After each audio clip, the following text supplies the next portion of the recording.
and I work with Salt River Schools. And I've been working with ASU to have this process get started for about 2 years now. So we're really excited that the grants have been received, and actually 2 grants have been received. And I just would like everybody to introduce themselves and maybe just state why you're on this call, like if you're interested in the early childhood degree or in the special ed degree or in the nano course. And maybe I should call people as we go through because sometimes it's awkward. I'm going to go down my list because they're in order on my side. So I'll start with Maria Chavez. Good morning, Maria. Good morning. Good morning, everyone. I joined because I like to listen to the higher ed and what they have to offer. I work with the community. My title is Parent and Community Involvement Specialist, and I'm helping out with the communication division right now as well. And so I just try to keep up to date on things in case anybody asks me any questions. I might be able to help them and direct them who they can see with their questions. So welcome. Thank you. Thanks, Maria. How about Wendy?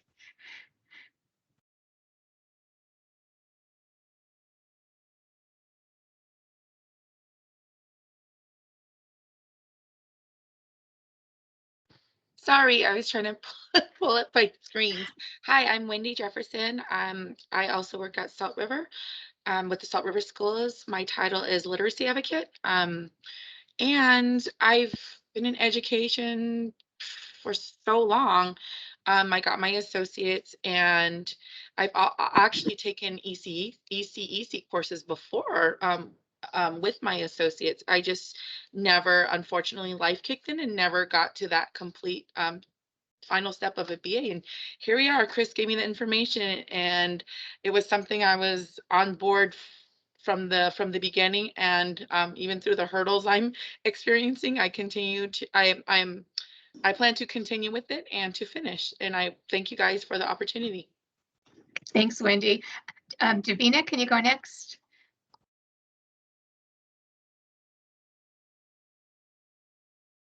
Davina is on our higher ed staff, and she's also part of our literacy grant, NYCP. Looks like she might be having trouble unmuting. I'll go to the next person. How about Amber Murray?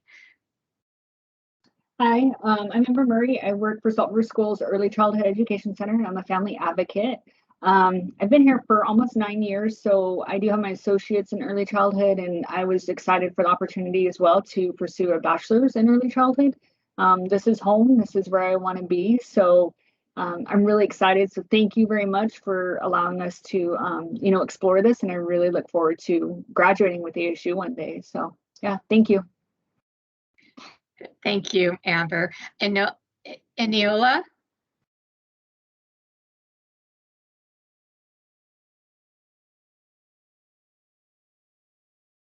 Eniola works with our early childhood program. There she goes. Hi. Yeah, hi. I work for the early childhood program. I've been here for about 3 years, and I'm excited to finish my BA. Thank you. Danelle? Good morning, everybody. My name is Danelle Prieto. I'm one of the 4 advisors here from higher education. I'm from Salt River and community member. Thank you. Oh, thanks, Danelle. Let me see. I have to scroll down. Mario. Mario's working the front desk right now, so he's on the phone. But Mario West is also one of our program advisors. Great. Should I go back to Davina? I don't know if she's able to unmute. And then we'll go to ASU. Good morning, everyone. My name is Davina Leone. I'm the Career Guide Coordinator for Salt River Schools. I'm a community member, and I graduated from ASU. It's nice to meet you all. Thanks, Davina. And so I'm going to go from my list. I have Jenna from ASU. Hi everyone, my name is Jenna Irvin and I'm a recruiter for the undergraduate programs. I work directly with Karina and Kevin, and so I am the point of contact for a lot of students who are interested in getting started at ASU, and when they start applying and looking into our programs, I'm happy to be that point of contact for our students. So thanks for having me. Thanks for being here. Karina. Hi, everyone. I'm Karina. I'm also with undergraduate recruitment for Mary Lou Fulton Teachers College, and it's so nice to have faces with names of folks that I've already been working with. So I'm like, hi, Wendy. Hi, Andy. Hi, Amber. I'm like looking at my list. I'm like, oh, I've already been working with them. So Jenna and myself, we're part of the undergraduate recruitment team, and so we're happy to help walk you through the process to getting into ASU. And so we're excited about the grant for you all. This is an amazing opportunity. And so we're just here to answer questions and get you in and get you started. So thanks for having us. Oh, thank you for helping us. And then Jason. Good morning, everybody. So my name is Jason Benoit. I'm one of our academic advisors for our online program. So if you go with one of the online options, once you're admitted, after you work with Karina and Jenna, then my team works with you to get you registered for classes and keep you on track for graduation. Oh, thank you. And I just realized that I missed one of our Salt River staff, Lisa. Sorry, Lisa.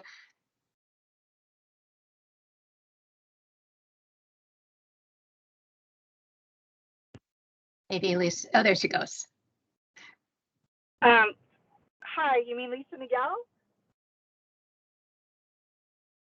Thank you for. Hello? Hi, Lisa. Yes, go ahead and introduce yourself. Thank you. Oh, okay. Sorry. I work for Casino Arizona Talking Stick Resort. But I do have an associate's in communication, and my whole goal, I'm going to be going to ASU. That's my goal, to get my bachelor's in communication so that I can continue providing classes and workshops for our community members and students on work ethic, work-life balance, communication, working with multiple bosses, how to deal with stressful situations on the job, and how to communicate with your coworkers. Thank you so much for joining us. And then I see one more person, and that's Dr. Nicole Thompson. Good morning. Thank you for coming and for sharing our excitement about this program. As Chris said, I think this is the second or third grant we've written, and we're finally awarded, so persistence pays off. I think that'll be a big lesson for all of us as we keep moving forward. I do serve as the Vice Dean, and I'm a professor of elementary education. This is my 5th year at ASU, and for the whole time I've been here, I've been thinking about how do we make our programs more accessible for communities, and rather than making communities and community members come to our programs. And so how do we create opportunities and structures for people who want to pursue education but maybe don't want to live in Tempe or can't move to Glendale, or do that, and or provide more supports to do courses and have experiences online. And so the options we'll talk about today through our PEAIC grants, the Preparing Educators for Arizona's Indian Communities is what PEAIC stands for. We'll highlight some of those options. This is near and dear to my heart. I am Menominee and Stockbridge-Munsee Band of Mohican Indians. My tribes are in Wisconsin, and the timing is right to finally be able to bring something back to tribal communities. And so this means a lot to me to be able to do this with you. So thank you. Thank you. Thank you. Becca, did you want to share your screen? And Sure. So I actually didn't get a chance to introduce myself. Oh, I'm so sorry, Becca. Oh my gosh. And if I missed anybody else, let's do that too. Yeah, if we missed anyone, feel free to introduce yourselves. Mario, or I don't know if you're off the phone yet, but if you are, you can go ahead and introduce yourself just so everyone knows when we are recording the session. Go ahead. Hello, everybody. Can you hear me? Yes. Okay, Yes. perfect. Well, my name is Mario West. You can't see me. I'm so sorry. My laptop is docked. But anyways, I'm a higher education advisor. I'm actually part White Mountain Apache and Laguna Pueblo in English. Been at the higher ed program, wonderful program to work with. I love the people that here in education. But anyways, yeah, I'd love to work with people and to help them and to help them find out where they want to do with their education. It's a pleasure meeting you all. Perfect. Thanks, Thank Maria. you. Thank you. So, Skixiotic, Ania Napchigik, Rebecca Ronstadt Contreras. And we're really excited to host this first Friday chat with the Higher Education Program. I am the Higher Education Program Administrator. And obviously, we are continuing to meet virtually since we're unable to do things in person. And Mario West, one of our advisors who just spoke, he actually oversees one of our guided pathway for education programs. So anyone who either is a community member or is an employee of Salt River Schools interested in participating in this program will be able to work closely with Ms. West as we move forward with this process. So we're really excited to have you all here. As I mentioned before, this session is being recorded and will be shared later for viewing purposes. And so at this time, I'll go ahead and turn it over to Dr. Thompson. I'm going to share my screen. So if anyone has any questions, I won't be able to, I don't know, maybe Chris, you can see if any questions pop up in the chat, but I'll share my screen. We'll go ahead and share the presentation. And I just want to, someone, can you let me know if you can see the presentation? Yes, we see it. Yes. Okay, perfect. So if someone wants to just let me know when to move forward, I can, and I'll mute my microphone now. Thank you. Okay, so we wrote these, the federal grant with the idea that we would have participation with Salt River, Pima Maricopa Indian community, and the Gila River Indian community. We had tribal partnership letters written as we submitted, and so that's why you see on the intro slide that these options are specifically for these two tribes. As we continue to build out, and we have the goals of preparing like 140 different educators through the BA, BS option and through the nano courses and extended kin network, we will extend out to other tribal communities. Can you go to the next slide? And so the whole point, like I was saying earlier, is to bring more education opportunities into communities to tribal members or to individuals who work in the school systems. And so if you have an associate's degree, you can pursue Go Yes, and we have 3 options. And if you don't have an associate's degree, then we have another one too. And so if you'll go to the next slide, we have option 1, which is a BA or BS in early childhood education. And you can see in the slides that it has traditionally not led to certification, but we have worked diligently with ADE and mapped our programming that it can lead to it. And so they'll be paired with activities to achieve certification. The federal money does provide tuition, a living stipend, technology, money for conference attendance and travel, membership fees, etc. For the federal grant, because it is from the Department of Indian Ed, it does require tribal membership. And then it also has a 2-year commitment of payback service in a school that serves high population of Indian students. And there are induction supports provided as well. And so with both projects, but the idea is that we get you through the education degree, but we also support you to be successful in your first years of teaching. We want to create teachers who stay in the field. Will you go to the next slide? So this is also for the same programs, but this one is through the state. And so we had 2 programs funded. We had the federal program, which is tribal members only, and then we had the state program, which can be tribal members and non-tribal members who work on Indigenous lands or in Indigenous schools. Same payback requirements, same experiences throughout the program, will achieve certification, will provide induction support.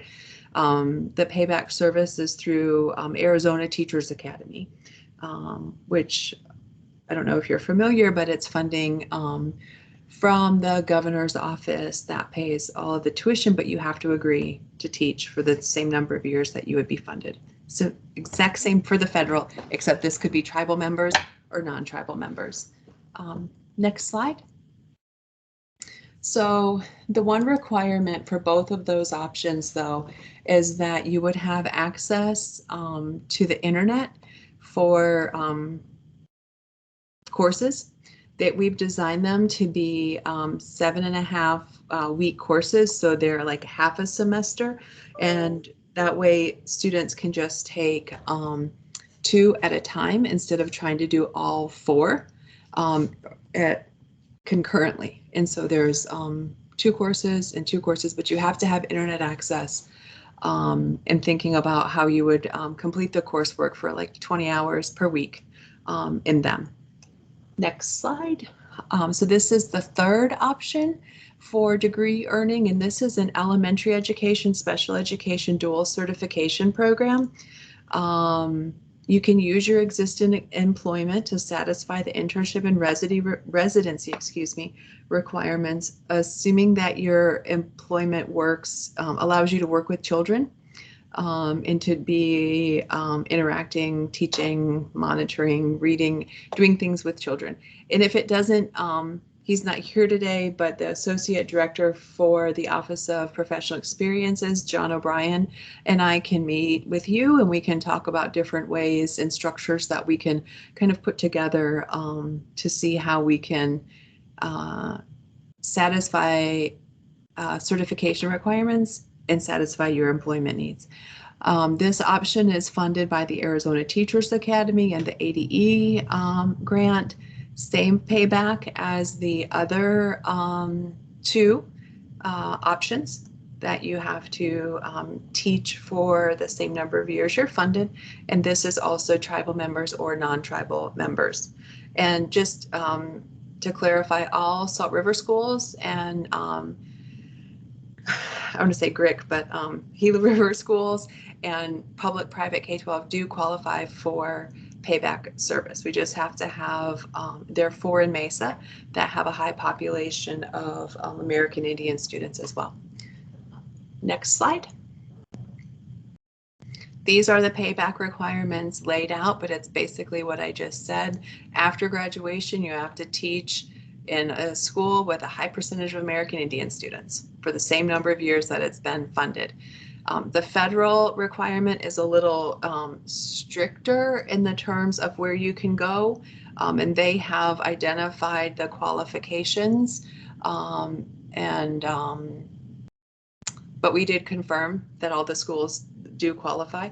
The state requirements are that you would teach in a school identified as a Title I or tribal, but they're similar in the number of years for payback. Next slide.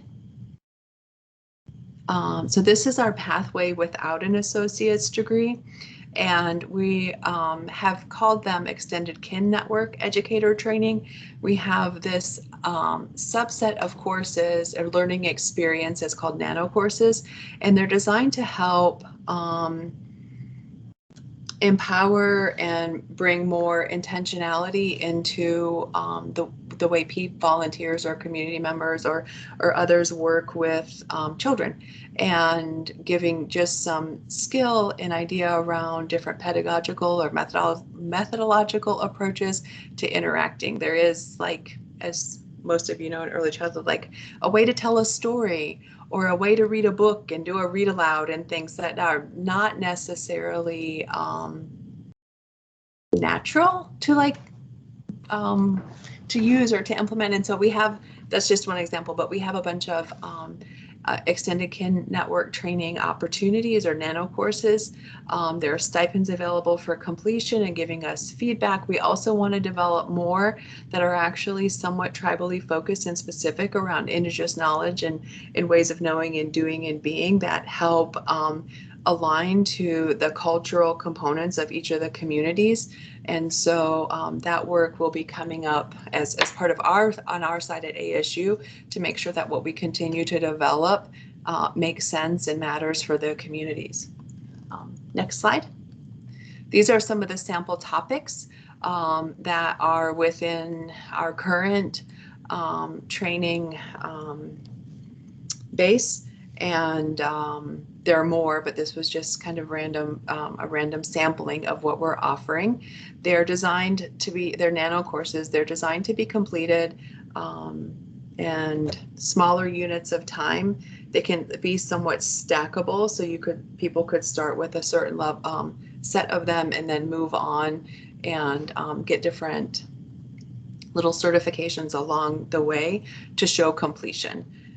All leading towards hopefully better outcomes and more support for children and families throughout the learning and education process. Next slide.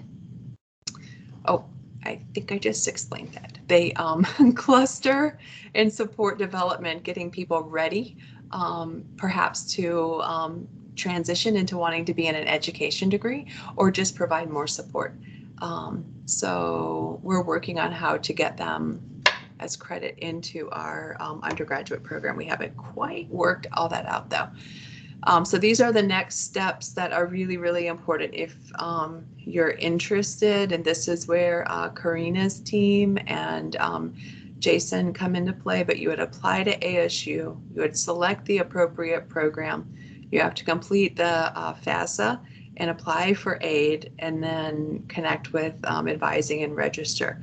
And so we have more information in the next slides about that process. So there we have the admission link, next slide. And then directions on the program selection and the phone number to speak to an ASU recruiter or the email if you have questions as you're moving through. Next slide. For information for the FAFSA. Karina, did you want to say anything about this particular slide? Yes, I did. Oh, sorry. Go ahead. Not familiar with, I know, I'm trying to anyway. All right. So yes, I'm happy to comment on this. So if you go back to just what the slide before, Becca, sorry. So I know that I've worked with a few folks already, and so I just wanted to make sure to highlight first that if you need help, please call us at the phone number listed there, or email us if you're having trouble with the process of applying for admission to ASU. Sometimes it's not very intuitive, so please make sure you call us and we can walk you through the steps of which program to apply for based on the presentation that Dr. Thompson just gave.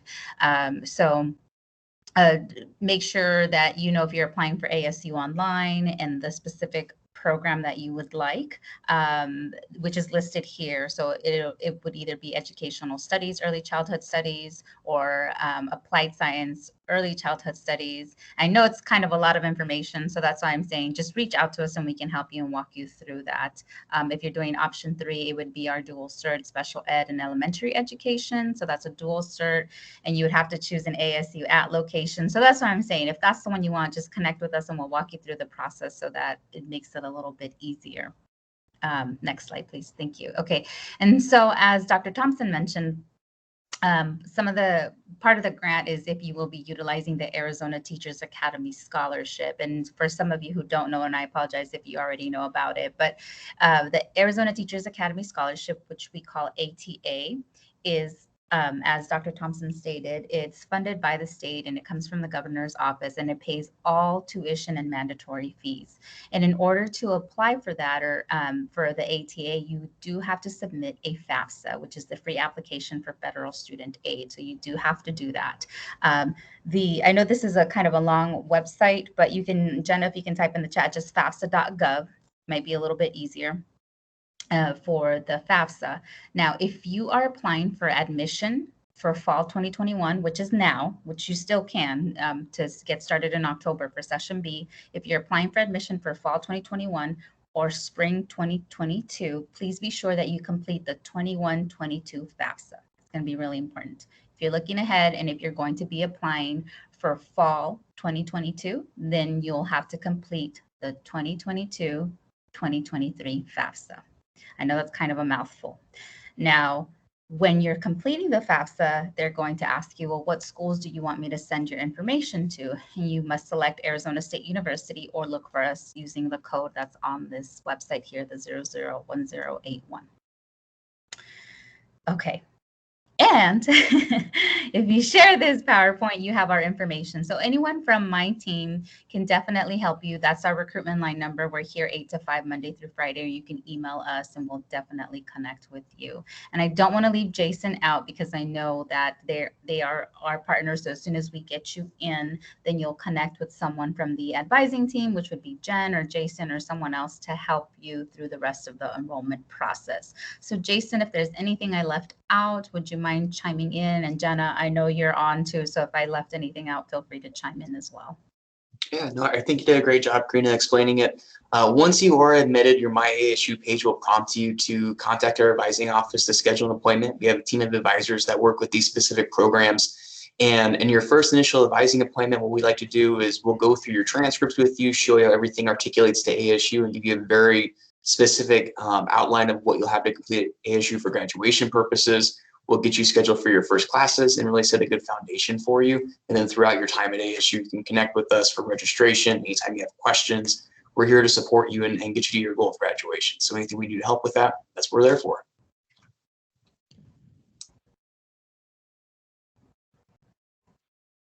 I know I went through the presentation probably quickly, but I wanted to get to questions if you all have any.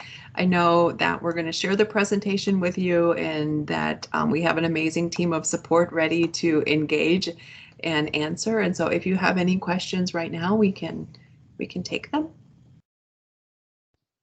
Hi, this is Wendy. I have a question regarding transcripts. Because I know I do have ECE courses already. Now with this program, if they're equivalent or the same, do we have to take the course again? I guess is what I'm asking. Because I know it's a program where it's like structured to it where it's like one class after another. At least that's what I'm getting, versus someone who say they're just getting oh, let me backtrack. So is this the courses, are they I'm trying to think of the words, the verbiage. Is it a specific track where we have to take this course this semester, this course this semester, and so forth? They are structured, but there is flexibility built in. We certainly wouldn't want to make you retake a course you already have credit for.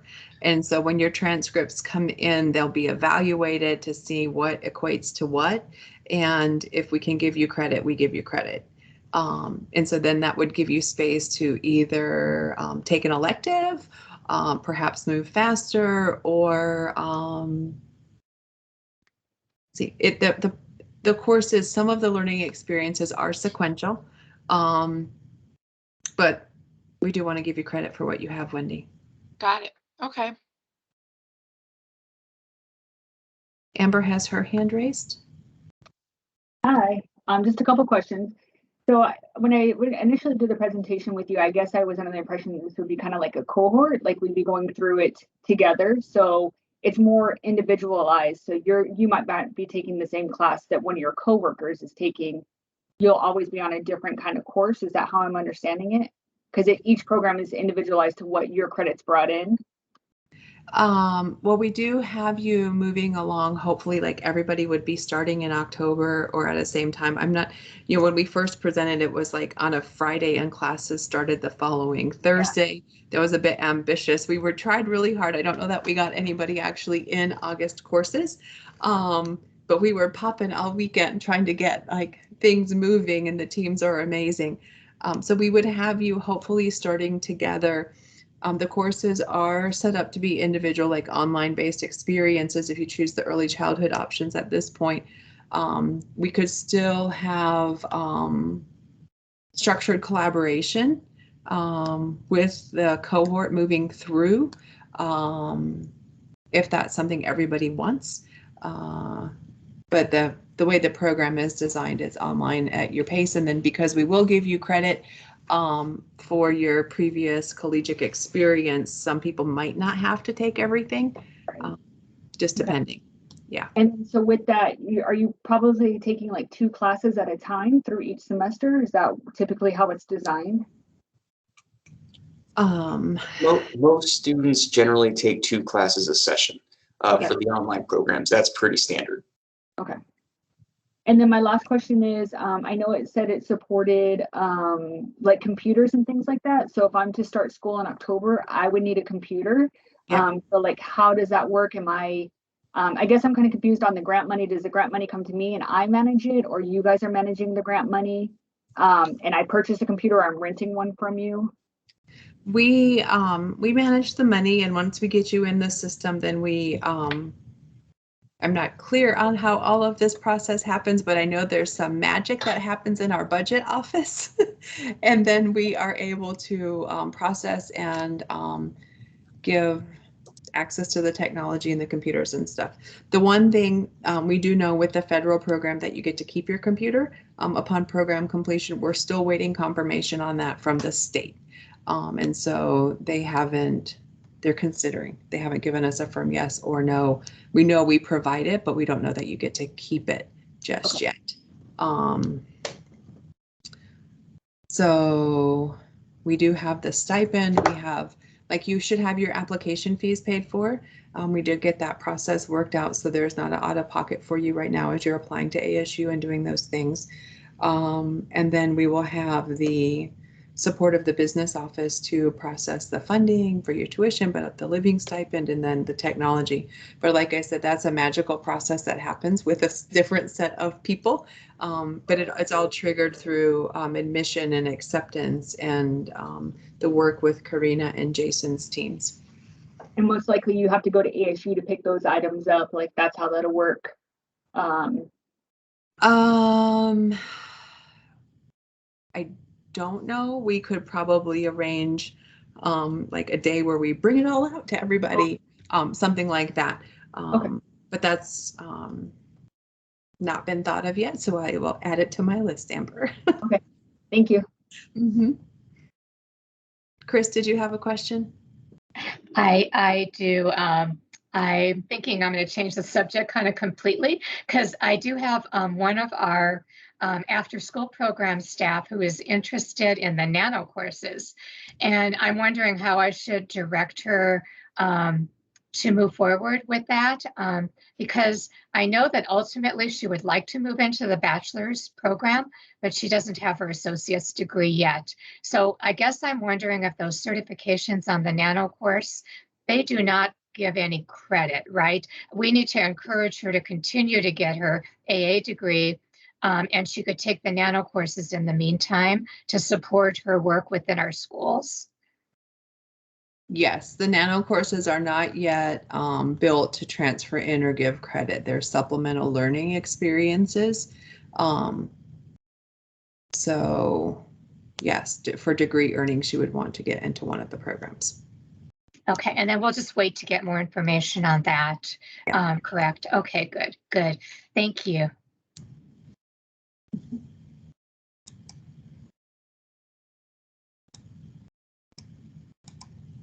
Other questions?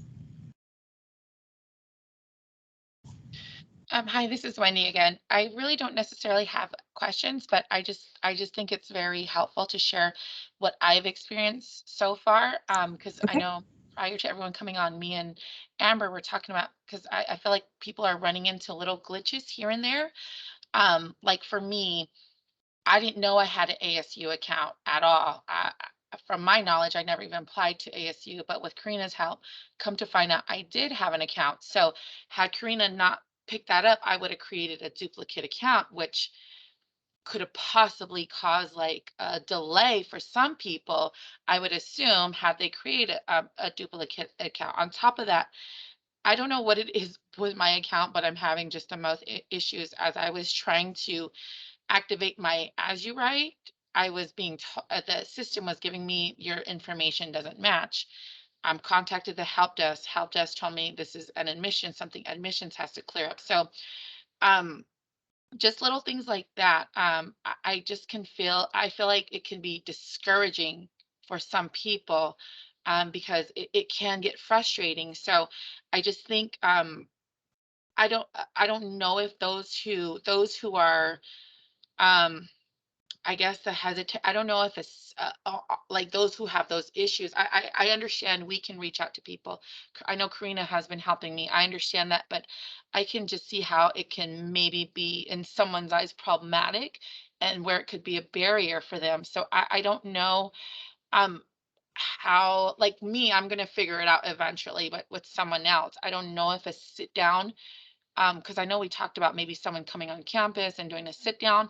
I don't know if that would be more beneficial to some people who are just kind of almost running into hurdles one after another, which I feel like that's what I'm facing.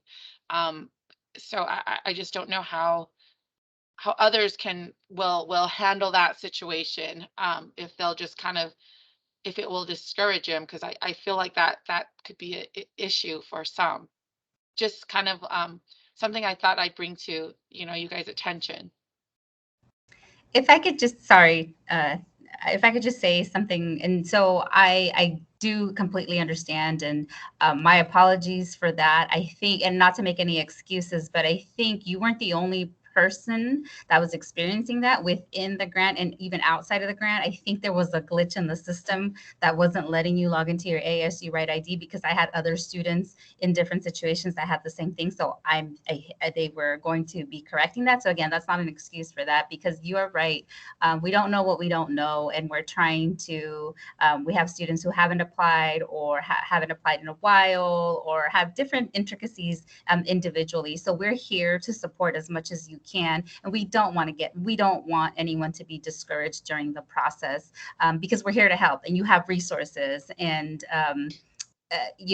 my team, Jason's team, I have alerted the admissions folks to help us with this as well, because we had a few people that were trying to get into their ASU Right IDs and log on. So, it's a whole process and it's a system. And I do not want anyone on this call or anyone else to feel overwhelmed or to feel discouraged. I am happy to help. And again, we, reach out to us. We can walk you through the steps to avoid any of those feelings, because we can be on the phone with you, walk you through it, and just make sure that everything is explained correctly.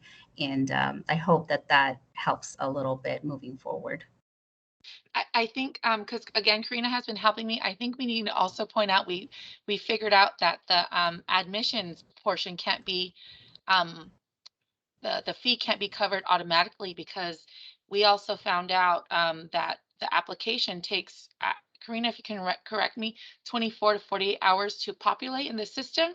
Yes. So after you complete your application, you have to give it a couple of 1 to 2, maybe even 3 days for it to show up in the system so that we can pay for your admission fee. So when you apply for admission, you can complete the whole application. At the end, it will say pay the application fee now or pay it later. You would select pay later, and it'll populate into the system saying one of your priority tasks or something that is missing is the application fee. But at that point, I can take it to our folks so that they can pay the application fee.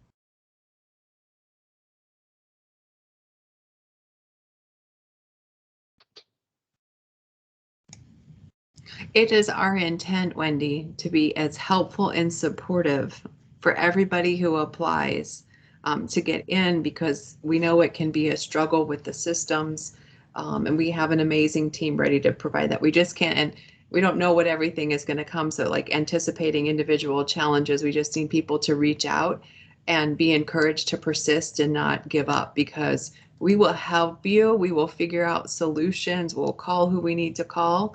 But everybody's going to be in a bit of a different situation as they move through the application process. Amber has another question. Just a comment, yeah. I think something that will be helpful, because when we first did the initial presentation, I think a lot of staff were under the impression that it was just going to be core classes. So you wouldn't have a science or a math or any of those electives that you would have to pick up, which in reality, thinking of it, you do have those classes which the university requires.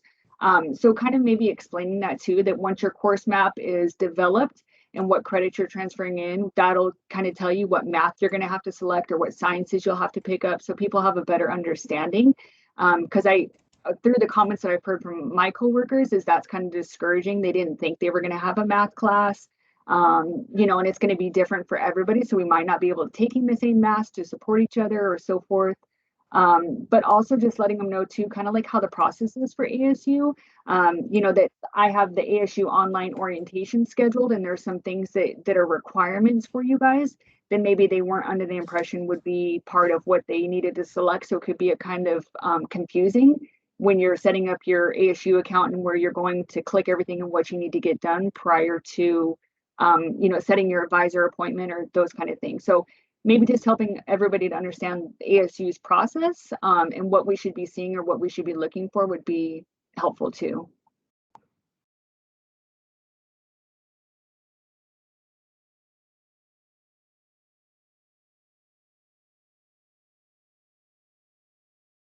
We can put probably, if we don't already have some kind of material, Karina, I'm not sure, of like a screenshot, do this, do this, do this, if that would be helpful to share with people, to give more direct feedback on working through the ASU system. So that's something we can definitely build out. Yes, and sorry to interrupt, Dr. Thompson. No, So go one ahead. of the things I was going to say and wanted to send along also was ASU admissions has also workshops on application workshops and financial aid workshops for applying for FAFSA. So I will share those because they have those events regularly to walk people through the process. So again, our admissions representatives, so our admissions department, their unit, their folks are able to walk you through everything through the application, but we can definitely do that. And then also when you're applying for FAFSA, they have workshops for that too, and they happen very constantly. So we can definitely get those resources out to you.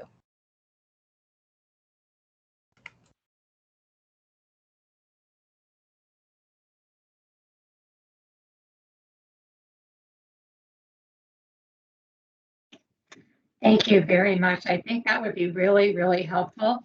If you could be sure to send it to me, I can send it to everybody who's expressed interest so far, because I think that's been our struggle, is really knowing what we do first, what we do second, and what a student does third. And even knowing now that we'll hopefully all start in October, I can start moving other people who are interested, who are not able to come to this meeting, to get them to connect with Karina and Jason. Perfect. Okay. Does anyone else have any questions?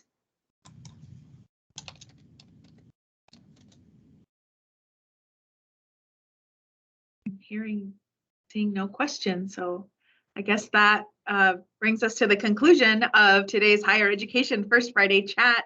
Thank you so much to our ASU faculty and staff members for participating, and for all of our students who logged in, individuals, employees who are interested in the program. We're really excited. Higher education staff will be here to assist as well. Any of our community members who are interested in going back to school, or perhaps getting involved in education where you probably weren't interested in that in the past, we're more than willing to assist you as well. So I think that's it. Does anyone have anything else to share? No, I don't think so. Okay, well, thank you all so very much for being here. Thank you for asking questions. Thank you for answering the questions. We're really excited to work with ASU.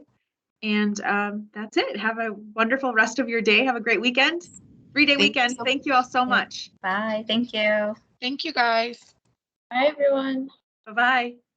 Thank you.